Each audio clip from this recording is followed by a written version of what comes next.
So finally आ गया वो paper जिसको अपन को बेसब्री से इंतज़ार था। तो ये अपना GS1 का पेपर है जो आज हुआ है, ठीक है। तो मैं 2 वीडियो बनाने वाला हूँ, पहले GS1 का एनालिसिस करेंगे फिर GS2 का। तो आप दोनों वीडियो मेक श्योर करें कि दोनों वीडियो देखें। तो आज अपन देखेंगे कि जो मैंने अपने पी वाई को एनालिसिस किए थे उधर से कितना ओवरलैप किया है, ठीक है, और नहीं किया है तो क्या कैसे कर सकते हैं, ठीक है, और कित किया है तो क्यों किया है, ठीक है। तो अपन पूरा एनालिसिस करने वाले हैं आप। तो ठीक है, ये GS1 का पेपर है, ये मेरे दोस्त का है, ठीक है। ठीक है, तो सबसे पहले अपन क्वेश्चन देखते हैं। सबसे पहला क्वेश्चन जो है वो अपना एंशियंट हिस्ट्री का है, आर्ट एंड कल्चर जैसे अपन बोलते हैं, ठीक है। तो explain the role of geographical factors towards the development of ancient India, ठीक है। तो देखो, अब ये आप एंशियंट इंडिया में अगर आपने NCERT वगैरह पढ़ी हो तो अपन को, जैसे तमिलनाडु बोर्ड की NCERT मैंने सोर्सेज में बताई थी अपनी आर्ट एंड कल्चर के सोर्सेज में। तो तमिलनाडु बोर्ड की NCERT में पहला चैप्टर ही ऐसा है कि हाउ एंशियंट, मतलब जोग्राफिकल फैक्टर्स का रोल क्या है एंशियंट इंडिया को डेवलप करने में। पहला चैप्टर ही इस पे बना हुआ है, ठीक है। तो आप देखो, अब अगर मान लो ये आपने पढ़ा हुआ होता वो ठीक है, लेकिन नहीं होता तो अभी अपन सोच सकते थे कि कैसे, मतलब जब इंडिया है अपना, ठीक है। तो पहले के टाइम पे तो देखो पाकिस्तान अफगानिस्तान वाले एरिया भी इंडिया में आते थे, तकसीला रीजन। तो अपन कैसे सोच सकते थे कि वहाँ पे जो पासेस है, माउंटेन पासेस, ठीक है, उनका वहाँ से लोग आना जाना रहता था, ठीक है। उसके बाद हिमालयाज़ जो अपना नॉर्थ ईस्ट में मतलब अपना इधर इस साइड है नॉर्थ में, तो उधर से अपना चाइना से वो प्रोटेक्ट करता था अपन को।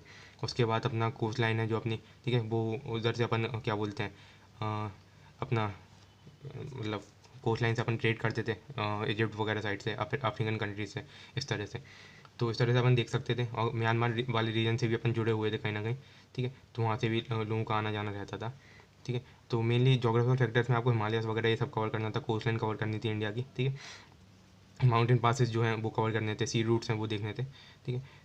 सी रूट इंडिया सिल्क रूट पे आपको पता है, सिल्क रूट पे टाई करता था, तो आप वो लिख सकते थे इस तरह से। तो कैसे कैसे मतलब अलग अलग रोल क्या था इनका, ठीक है, कैसे मतलब इन सब की वजह से कैसे ट्रेड बढ़ी और ये सब कैसे अपन इसका एनालिसिस कर सकते थे, कोई बड़ी बात नहीं है, ठीक है। तो ये क्वेश्चन मतलब देखा जाए तो मतलब ये सोर्सेज से कह सकते हैं था, लेकिन ये है कि आप अगर आपको नहीं भी होता तो आप मतलब थोड़ा अपना थिंकिंग स्किल लगा के एक क्वेश्चन कर सकते थे। और आज का जो पेपर है वो मतलब मोस्ट ऑफ द क्वेश्चन जो होंगे वो थिंकिंग स्किल पे बेस्ड होंगे, ठीक है। जैसे कि what was the difference between Mahatma Gandhi and Rabindranath Tagore in their approach toward education and nationalism, ठीक है। तो जब मैं अपना हिस्ट्री का एनालिसिस कर रहे थे अपन, तो मैं दिखा देता हूँ आपको एक बार। तो ये अपने मॉडर्न हिस्ट्री के जो क्वेश्चन थे, ये मैंने वीडियो डाल चुका हूँ इसमें मैं ऑलरेडी, ठीक है। तो अब वो आप देख लेना। तो इसमें मैं बताया था कि महात्मा गांधी का आइडियोलॉजिकल डिफरेंस आ चुका है, गांधी वर्सेस बोस, गांधी वर्सेस नेहरू। तो मैंने बोला था कि अब बाकी सबका गांधी जी का और बाकी सब थिंकर से आइडियोलॉजिकल डिफरेंस कर लेना, जैसे कि मैंने बोला नेहरू से, ठीक है, टैगोर से, इस तरह से। तो गांधी वर्सेस टैगोर का आ गया, देखो फिर से question, what is the difference between Mahatma Gandhi and Rabindranath Tagore in their approach towards education and nationalism. देखो अब आपको कन्फाइन करना अपने आपको एजुकेशन और नेशनलिज्म से, ठीक है। जैसे गांधी जी एजुकेशन, तो आपको बताना है कि गांधी जी एजुकेशन के लिए क्या बोलते थे। जैसे नई तालीम आपको पता होगा, तो वो बोलते थे education is the development of overall body, ठीक है, माइंड एक्सेट्रा, ठीक। नेशनलिज्म का गांधी ग्राम ग्राम स्वराज के ऊपर बोलते थे, तो वो आपको लिखना है। और टैगोर बोलते थे कि नेशनलिज्म होना ही चाहिए, देश मतलब पेट्रोलिज्म के अगेंस्ट, मतलब उनका व्यू था ही नहीं, ठीक है। उनके हिसाब से कि नेशन जैसी कोई चीज़ ही नहीं होती और ये फीलिंग होती है बस, इस तरह से, ठीक है। एजुकेशन पे भी टैगोर के व्यू थे। तो इस तरह से तो ये अपन ने PYQ से ड्राइव किया था कि हाँ गांधी और बॉस की व्यू आ गए हैं, गांधी और उसके नेहरू के मतलब अम्बेडकर नेहरू, अब उनको सब इस तरह से सोचना था, ठीक है। उसके बाद bring out socio economic effect of introduction of railway in different countries of the world, ठीक है। ये काफ़ी सही क्वेश्चन है जो ठीक है। तो अपन को सोचना कैसे इस लाइन में, ये देखो वर्ल्ड है ना, वर्ल्ड की आप सोचो इंडिया पे क्या डिफरेंस आया, ठीक है। क्या इंडिया पे सोशो इकोनॉमिक इफेक्ट आया रेलवे बनने का। तो सोसाइटी पे क्या है, सोसाइटी कनेक्ट हो गई, ठीक है। सोसाइटल इकोनॉमिक, सोसाइटी क्या है, कनेक्टिविटी बढ़ गई, ठीक है। लोग थोड़ा मतलब गांव से शहर जाने लगे, अर्बनाइजेशन हो गया, ठीक है, बढ़ गया इस तरह से। इकोनॉमिक में देखा जाए तो इकोनॉमिक में क्या हुआ अपना कि क्या बोलते हैं, ट्रांसपोर्टेशन कॉस्ट कॉस्ट वगैरह कम हो गई, ठीक है। और इंडिया की इकोनॉमिकल ये मतलब all of the India integrate हो गया, मतलब, ठीक है। अब मान लो बिहार से अपन को वीट या राइस भेजना है, तो बिहार से अब क्या बोलते हैं मुंबई की तरफ जा रहा है, मतलब समझ रहे हो, मतलब नॉर्थ से साउथ की तरफ जा रहा है, ठीक है, ईस्ट से वेस्ट की तरफ फ्लो होने लगा, ठीक है। इकोनॉमिक ट्रेड बढ़ने लगी, ठीक है, ट्रेड बढ़ गई इस तरह से, क्योंकि लोग एक जगह से दूसरी जगह आसानी से जा पा रहे थे, ठीक है। तो ये हो गया। तो आपको इंडिया पे इम्पैक्ट देखना है और वो इसे वर्ल्ड लेवल पे अप्लाई करना है कि ऑब्वियसली आप कनेक्टिविटी इंडिया में बढ़ी है तो वर्ल्ड लेवल पे बड़ी होगी। बस आपको एग्जांपल देना होगा वर्ल्ड वाली जो अपने वर्ल्ड लेवल पे रेलवेज हैं, ठीक है। जैसे कि साइबेरियन रेलवे आपने पढ़ा होगा, ट्रांस साइबेरियन रेलवे, ठीक है, इस तरह से। तो इसका एग्जांपल दे सकते थे आप कि this is largest longest railway line in the world, ठीक है, रसिया के थ्रू पूरा वर्ल्ड जाती है, ठीक इस तरह से। और ये एनसीईआरटी में चैप्टर रेलवे के ऊपर, तो एनसीईआरटी जो 12th क्लास की है, ठीक है, उसके लास्ट में जो इंफ्रास्ट्रक्चर वाले चैप्टर है उसमें रेलवे का अच्छे से डिस्क्रिप्शन दिया हुआ है, तो वो आप देख लेना, ठीक है। Discuss the consequence of climate change on the food security in the tropical region, ठीक है। तो अगेन फूड सिक्योरिटी के ऊपर क्वेश्चन आया है, ठीक है। तो क्लाइमेट चेंज का वो पूछा है इम्पैक्ट, तो ये वैसे ही नॉर्मली सोचा जा सकता था कि देखो क्लाइमेट चेंज हो गया तो देखो पानी का लेवल बढ़ेगा, सी लेवल राइज होगा, सी लेवल राइज होगा तो क्या होगा, ट्रॉपिकल कंट्रीज डूबने लगेंगी, ठीक है। तो उधर क्या है कि जो कल्टिवेबल लैंड है, ठीक है, कि जितने में अपन खेती करते थे अब वो पानी में डूब जाएगा, ठीक है। सी तो क्या होगा कि कल्टिवेबल लैंड डिक्लाइन हो जाएगा, ठीक है, इस तरह से। तो ये अपन को सोचना था, ठीक है। और इस तरह से सोच सकते हैं, ठीक है। और क्या बोलते हैं, प्रोडक्टिविटी कम हो जाएगी, जैसे एग्रीकल्चर फील्ड में जो काम कर रहे हैं, क्लाइमेट चेंज है, गर्मी बढ़ रही है, प्रोडक्टिविटी कम हो जाएगी, ठीक है। फूड सिक्योरिटी और क्या इम्पैक्ट होगा कि अब बिन मौसम के पानी बरस रहा है, ठीक है। तो आपको पता है कि इंडिया में जो एग्रीकल्चर है वो कितना मानसून पर डिपेंडेंट है, मानसून इरेगुलर होगा तो क्या होगा कि फूड सिक्योरिटी अपने क्रॉप्स वगैरह डिस्ट्रॉय हो जाएंगे, इस तरह से। तो ये सोचना था आपको। Why is the world today confronted with the crisis of availability and access to the fresh water resources? पानी पे देखो मैंने बोला था पानी पे क्वेश्चन आएगा तो आता है, पानी पे लगभग हर साल 1 या 2 साल में पूछ लेते हैं। तो पानी इज़ वेरी इंपॉर्टेंट थिंग, पानी मतलब वाटर स्ट्रेस, वाटर क्राइसिस जो भी है। तो इसमें मैंने शायद बताया भी था कहीं पे, ये अपना जोग्राफी में ना, हाँ देखो मैंने बताया था लैंड एंड वाटर रिसोर्सेज, तो वाटर स्ट्रेस बताया था मैंने, कहा कि वाटर स्ट्रेस, वाटर स्कैरसिटी, ठीक है। वाटर में भी मैंने 2 रिसोर्स बताया, फ्रेश वाटर और ओशियन, ठीक है। तो फ्रेश वाटर में मैंने बताया था फ्रेश वाटर के जो भी स्ट्रेस वगैरह स्कैरसिटी के इशू हैं वो आप देख लेना, ठीक है। तो ये देखो फिर से आ गया क्वेश्चन। तो क्या क्राइसिस है, वाटर क्राइसिस जो फ्रेश वाटर रिसोर्सेज की, ठीक है, ठीक। तो इस तरह से आप मतलब वो रिवर और लेक और पॉन्ड वगैरह ये सब फ्रेश वाटर रिसोर्सेज होते हैं, ठीक है। तो रिवर सूख रही हैं, ड्राई हो रही हैं, ठीक है, लेक भी सूख रहे हैं, इस तरह से आप एग्जांपल दे सकते थे। How are the fjords form, ठीक है, how why do they constitute some of the most picturesque areas of the world, ठीक है। अब फिजॉर्ड्स क्या होते हैं, ये आपने जरा अगर जोग्राफी की एनसीईआरटी पढ़ी हो 11th क्लास की, तो उसमें फिजॉर्ड्स दिया हुआ है जो लैंडस्केप वाला लैंडफॉर्म वाले चैप्टर है उसमें, ठीक है। तो फिजॉर्ड्स काफ़ी इंपॉर्टेंट है। तो मतलब ये मतलब इंपॉर्टेंट थे नहीं, किसी को एक्सपेक्टेशन नहीं था ये क्वेश्चन आएगा, तो ज्योग्राफी ऑप्शनल होता शायद वो लोग करते थे इसको। लेकिन वही है कि फिजॉर्ड्स आपको मतलब अगर आपने एनसीईआरटी पढ़ी हो तो आप कर सकते थे। आप देखो कि एनसीईआरटी से कितना कुछ आ रहा है, मतलब एनसीईआरटी से अपना रेलवे लाइन वाला भी एनसीईआरटी से हो सकता था, ठीक है। और ठीक है बहुत से मतलब ओवर मतलब एनसीईआरटी का इंपॉर्टेंस कहीं ना कहीं है, ठीक है। तो उसको आप इग्नोर ना करें, ठीक है। अब देखो why is the south west monsoon called Purvaiya easterly in Bhojpur region, how has this directional seasonal wind system influence the cultural ethos of the region, ठीक है। तो पूर्वैया क्यों बोलते हैं इसको भोजपुर रीजन में, ठीक है। तो आपको आपने फिर एनसीईआरटी में जाओगे तो अलग अलग नाम दिए हैं, जो स्टॉर्म होते हैं ना, क्या बोलते हैं, हाँ जो अपने काल वैसाखी वगैरह एनसीईआरटी में ने दिया हुआ है, जो क्लाइमेट वाला चैप्टर है, ठीक है, इंडियन ज्योग्राफी में 11th क्लास की, तो उसमें दिया हुआ है कि कितना क्या बोलते हैं monsoon is known by different names in different parts of the India, ठीक है। तो ऐसे पर्टिकुलरली पूर्वैया इसका एग्जांपल नहीं दिया भोजपुर रीजन में, ठीक है। तो पूर्वैया क्यों बोलते हैं, क्योंकि वो ईस्टर्न साइड से आता है, ठीक है, इसलिए पूर्वैया बोलते हैं, ठीक है। अगर मालूम मुझे कुछ नहीं पता तो मैं तो यही गैस करता कि हाँ चलो ईस्टर्न साइड से आता होगा इसलिए पूर्वैया बोलते हैं, क्योंकि ये अपना भोजपुर रीजन है बिहार का, ठीक है। तो इस साइड से आ रहा है तो इस ईस्ट साइड से मतलब इस साइड से आ रहा है सॉरी, तो अपन बोलेंगे हाँ पूर्वैया है, मतलब इस तरह से, मतलब पूर्व ईस्टर्ली, देखो उसमें लिखा ही है ईस्टर्ली विंड की वजह से, तो अपन ये गैस कर सकते थे। How has this directional season wind system influence the cultural ethos of the region, ठीक है। तो कैसे मतलब वहाँ के कल्चर पे इफेक्ट पड़ा है, ठीक है। तो अब ये मतलब ये तो काफ़ी स्पेसिफिक हो गया, लेकिन क्या अंतर पड़ा होगा वो अपन खैर सोचने में काफ़ी डिफिकल्ट होता है क्वेश्चन, ठीक है। लेकिन कुछ ना कुछ का बना था कि कल्चर कैसे इम्पेक्ट हुआ है, कि हाँ मतलब पूर्वैया मतलब उधर, हाँ काफ़ी कुछ सोच सकते थे इसमें कि उनका जो है रहन सहन का तरीका जो होता है अपना, तो कल्चर से मतलब कल्चर इशूज़ क्या होता है अपना, ड्रेसिंग सेंस होता है, ठीक है, ड्रेस, ठीक है, क्लोथिंग होती है, फूड होता है, मतलब जो क्लोथिंग अपनी फूड, ठीक है, इन सब पे अंतर पड़ा होगा ज़्यादा से ज़्यादा। तो आपको कुछ नहीं करना, अलग अलग डायमेंशन में सोचना था, क्लोथिंग पे क्या अंतर पड़ा, फूड पे क्या इम्पैक्ट पड़ा, ठीक है, उनकी लैंग्वेज पे अंतर नहीं पड़ता, मतलब जो भी है। तो क्योंकि ऑब्वियस ही बात है पानी बरस रहा है तो अपने रहने सहने के तरीके पे बदल सकते हैं उससे, और इससे ज़्यादा क्या बदलेगा, ठीक है। तो ये अपन इस डायमेंशन में सोच सकते थे, ठीक है। Do you think marriage as a sacrament is losing its value in modern India, जो सोशोलॉजी ऑप्शनल वाले हैं वो इसे आराम से कर देंगे, ठीक है, क्योंकि क्या होता है डाइवोर्स रेट थोड़ी बढ़ रही है इंडिया में, ठीक है। इसके अलावा अपने लिव इन रिलेशनशिप आ रहे हैं, ठीक है, ठीक है, होमोसेक्सुअलिटी अब लीगलाइज कर दी है, और डिमांड भी चल रही है कि इसको अपन क्या बोलते हैं वो होमोसेक्सुअल मैरिज भी अलाउ करें, तो ठीक है। तो जो सोशोलॉजी ऑप्शनल वाले हैं वो तो ये आराम से ले सकते थे, जो नहीं भी हैं तो आप इस तरीके से सोच सकते हो कि कितने का क्या क्या इम्पैक्ट पड़ रहा है, ठीक है, सोसाइटी में। लिव इन रिलेशनशिप तो पता ही होगा आजकल जो आ रहे हैं चीज़ें, ठीक है। तो कहीं ना कहीं मैरिज की वैल्यू कम भी हो रही है, लेकिन अभी भी वैल्यू बहुत रिलेवेंट है, क्योंकि डाइवर्स रेट है वो अभी 1% से कम है, ठीक है, इस तरह से। Explain why suicide among young women is increasing in Indian society. देखो, सोसाइटी एनसीईआरबी का डेटा है, ठीक है, एनसीईआरबी में सुसाइड का डेटा वगैरह आता रहता है, ठीक है। तो 1.5 लाख सुसाइड होती है इंडिया में करीब हर साल। इंट्रो तो मैं जर्सी देता, ठीक है।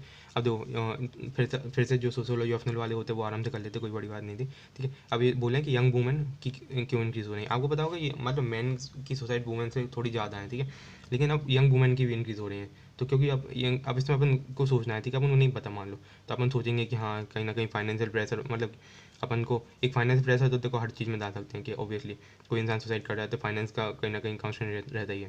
तो यंग वुमेन की और क्यों उनकी हो रही है कि क्योंकि अब तो पहले ऐसा था कि अब अब मैं तो यही सोचता हूँ, मतलब मैं अपना थिंकिंग पैटर्न बता रहा हूँ मैं, कि अगर मान लो और एग्जाम में उनको हमेशा नए क्वेश्चन मिलेंगे तो अपन कैसे सोचना है, ठीक है। वुमेन को क्या बोलते हैं, आज के वर्ल्ड में क्या बोलते हैं, जल्दी अगर मान लो जल्दी शादी करा देते हैं तो वो फैमिली प्रेशर जो होता है उसको हैंडल करना काफ़ी मुश्किल हो जाता है, ठीक है। वुमेन भी कुछ ना कुछ प्रेशर फील करती हैं ऑब्वियसली, ठीक है। अब जैसे कि अब एजुकेशन आ रही है तो अब देखो मेल और वुमेन को इक्वल अपॉर्चुनिटी है वर्क करने के लिए, तो वुमेन को भी वर्क करना है, ठीक है। वुमेन पे इक्वली फैमिली प्रेशर है, जैसे कोटा में यार कोई लड़की मान लो पढ़ाई कर रही है जेई की और नीट की, तो ऑब्वियसली अब फैमिली ने ना खर्चा किया तो उसको भी लगाया एग्जाम निकालना है, इस तरह से यूपीएससी में भी सेम, ठीक है। तो अपन ये सोच सकते थे इस तरह से, ठीक है। मैं ये नहीं बोला कि 5.5 सही होंगे, लेकिन एग्जाम में हर सबको सब कुछ नहीं आता, जब भी सबके 250 में से 250 नंबर नहीं आते, तो यही है कि आपको सोचना है कि क्या कर सकते हैं अपन, ठीक है, ठीक है। एग्जाम में कितना ही पढ़ लो हमेशा यूपीएससी देखो खेलेगा कहीं ना कहीं पे, तो इस तरह से आपको सोचना है।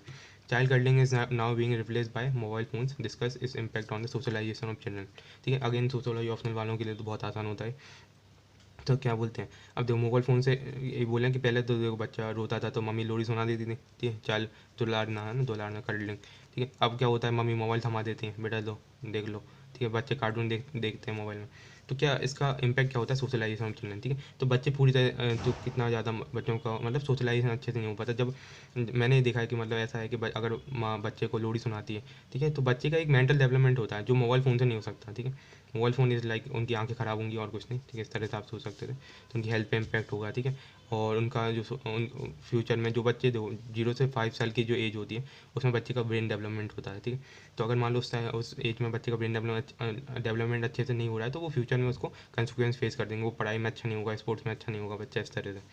तो ये अपन लिख सकते थे, what are the main features of Vedic society and religion, ठीक है। Do you think the some of the features are still prevailing in Indian society, ठीक है। तो वैदिक सोसाइटी तो अपन पढ़ती हैं, ठीक है, तो अपन को अलग कुछ नहीं करना था, इसमें अलग डायमेंशन देखने थे, ठीक है। वैदिक सोसाइटी में वुमेन की क्या पोजीशन थी, ठीक है, ठीक है, फैमिली सिस्टम क्या था वहाँ पे, उसके बाद उधर क्या बोलते हैं एडमिनिस्ट्रेटिव सिस्टम क्या था, रूरल वगैरह थे कि नहीं, और ठीक है, उसके बाद उनका मतलब ये था इस तरह फूड कल्चर क्या था, ड्रेसिंग पैटर्न क्या था, फूड ड्रेसिंग वगैरह सब, ठीक है। वैसे सोसाइटी और रिलीजन कैसे थे, रिलीजन वो क्या थे, नेचर वर्शिप रिलीजन को नेचर को वर्शिप करते थे, ठीक है। तो अगर कोई एंशियंट हिस्ट्री आप पढ़ना स्टार्ट भी करोगे तो पहले वैदिक पीरियड सबसे पहले आता है, ऋग्वैदिक ठीक है पीरियड, और पोस्ट ऋग्वैदिक पीरियड जो होता है, पोस्ट वैदिक पीरियड जो होता है, ठीक है। तो इस तरह से आप पढ़ते हैं, और कैसे ये अभी भी चल रहे हैं, तो आप भी अभी भी देखोगे कहीं ना कहीं अपना वुमेन की पोजीशन, मतलब वैदिक टाइम तो अच्छी थी लेकिन अभी ये प्रिवेल नहीं हो रही, लेकिन क्योंकि अभी वुमेन की पोजीशन थोड़ी सोसाइटी में बेटर नहीं है, ठीक है। फैमिली सिस्टम पहले जॉइंट था लेकिन अब नहीं है, ठीक है। एडमिनिस्ट्रेशन उस टाइम क्लियर, मतलब रूलर डिफाइन नहीं थे, हाँ, ठीक है। रूलर वगैरह आने लगे थे, अभी भी रूल रूल कोई ना कोई कर ही रहा है, ठीक है, इस तरह से। what were the major technological changes introduced during Sultanate period? How these technological changes influence the Indian society? तो ये काफ़ी अच्छा क्वेश्चन है, टेक्नोलॉजिकल चेंजेस, ठीक है, सल्तनत पीरियड की बात करें अपन, और कैसे इसने इन्फ्लुएंस किया है इंडियन सोसाइटी को, ठीक है। तो टेक्नोलॉजी चेंजेस में क्या आया था, देखो एक तो एक पर्शियन व्हील का एग्जांपल दे सकते हैं, आगे नहीं शायद थीम्स इन इंडियन हिस्ट्री करके बुक है 11th की एनसीईआरटी, 11th 12th की एनसीईआरटी, ठीक है। तो थीम्स इन इंडियन थीम्स वाली बुक है, तो ये काफ़ी उसमें से क्वेश्चन काफ़ी ज़्यादा बनते हैं, तो आप फिर देखो कि एनसीईआरटी का काफ़ी इंपॉर्टेंस हो रहा है। तो पर्शियन व्हील की बात करें अपन, ठीक है, ये हो गया इंट्रोड्यूस ड्यूरिंग द सल्तनत पीरियड, ठीक है। तो ये हो गया, उसके बाद दाग, अब देखो टेक्नोलॉजिकल चेंजेस उस टाइम इतना ज़्यादा आए नहीं था, अपन जहाँ तक पढ़ते हैं पर्शियन व्हील ही पढ़ते हैं, ठीक है। तो अब कुछ नहीं होता तब हम डार्क सिस्टम के बारे में लिख सकते थे, तो जैसे जो ब्रांडिंग ऑफ हॉर्स के लिए होता है, मार्केट रिफॉर्म्स लिख देते, ठीक है। मार्केट कॉइन्स में जो एक्सपेरिमेंट किए थे मोहम्मद बिन तुगलक ने वो लिख देते, ठीक है, टोकन करेंसी वगैरह, मेटलर्जी, ठीक है, इस तरह से। How did the colonial rule affect the tribals in India and what was the tribal response to the colonial operation, ठीक है।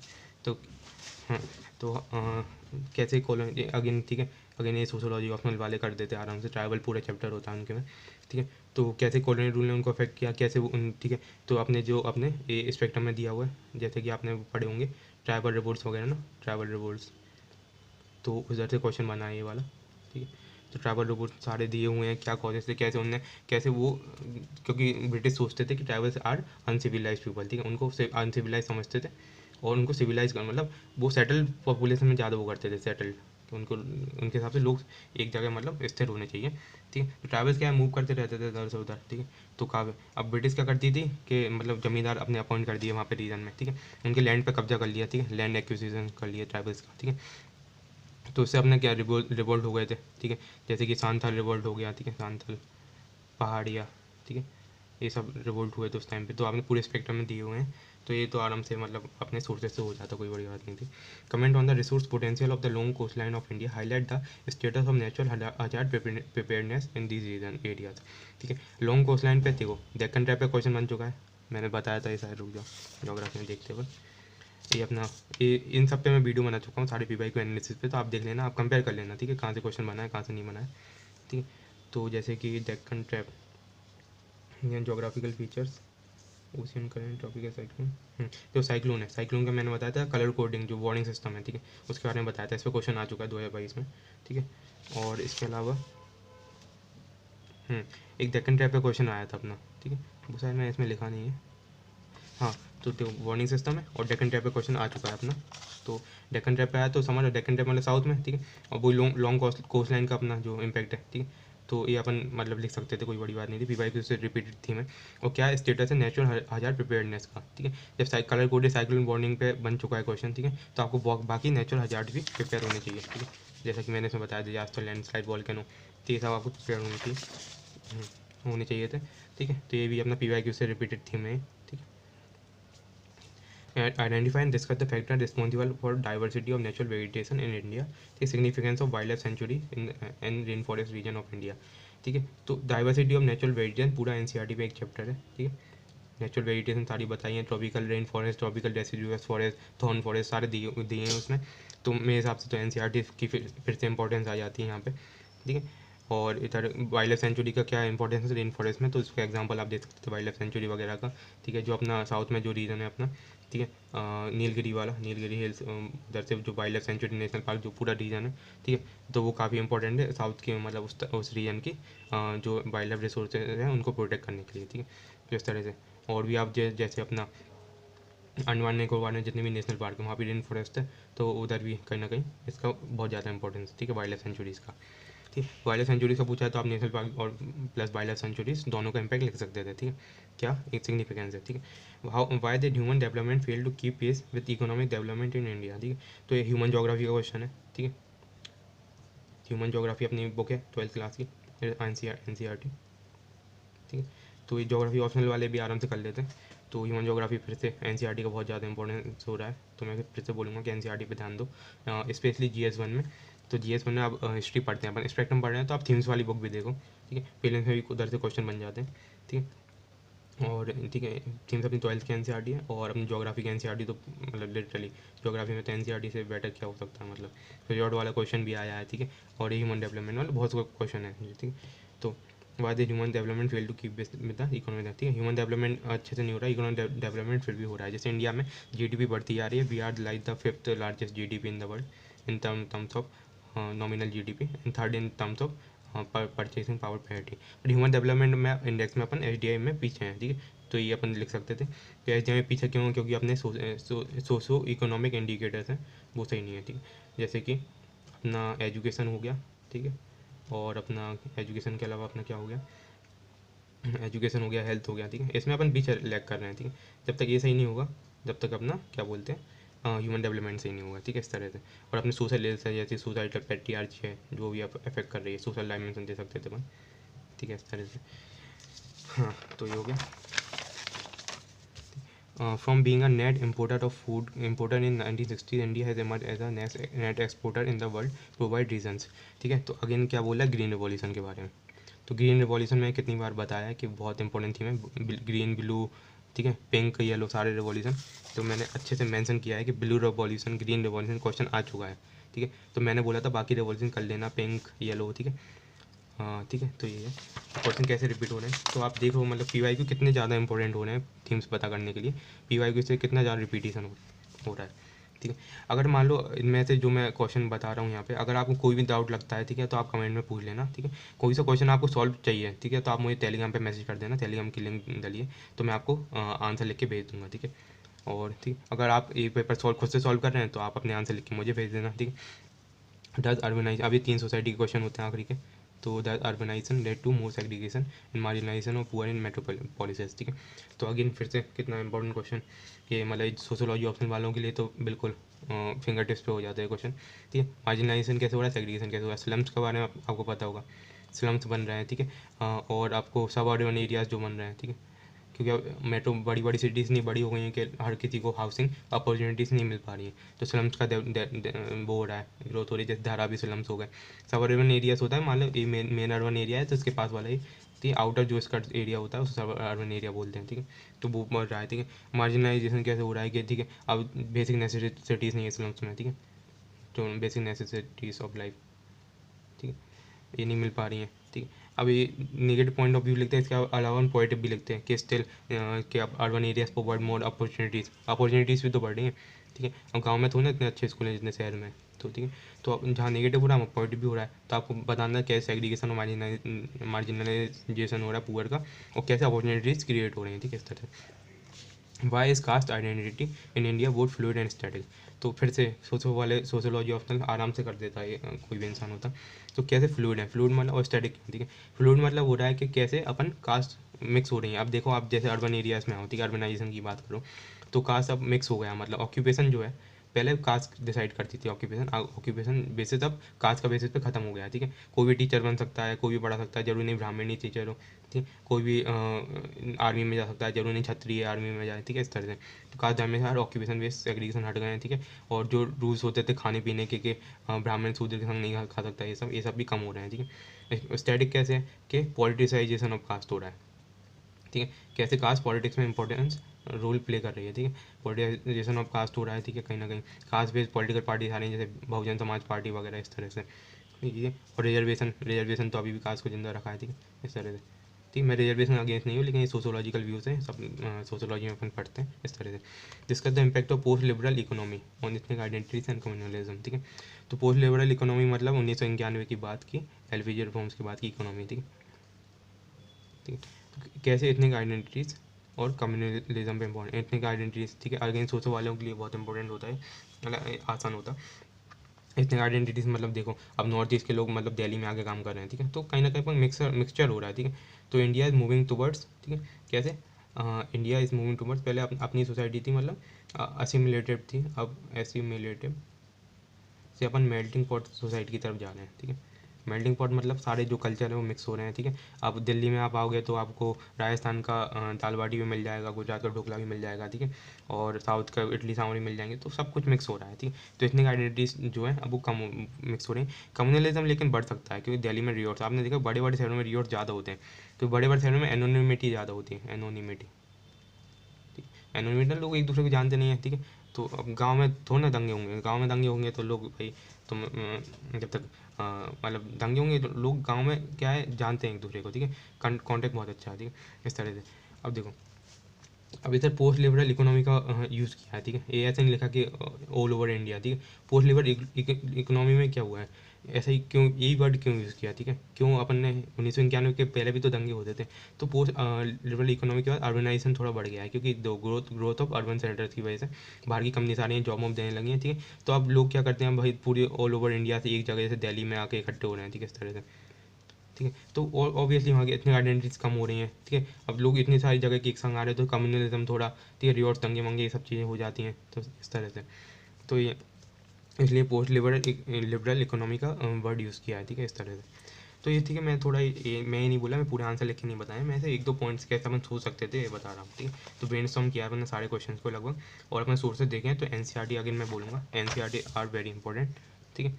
आप जो मेरी पीवाई के एनालिसिस की वीडियो उनको देख सकते, PYQs and NCERT are very important इस पूरे पेपर से, जो मुझे लग रहा है, ठीक है। तो और आपको इस पेपर में कोई भी डाउट हो, ठीक है, और भी कोई सा भी पेपर कुछ भी हो, तो आप हमें टेलीग्राम ग्रुप जो है वो ज्वाइन कीजिए, ठीक है। तो कुछ भी डाउट हो आप वहाँ पे पूछ सकते हैं आराम से, ठीक है। तो thank you so much for watching this video. मैं अगली वीडियो GS2 के एनालिसिस पे बनाऊँगा, तो वो आप देख लेना एक बार, ठीक है। Thank you.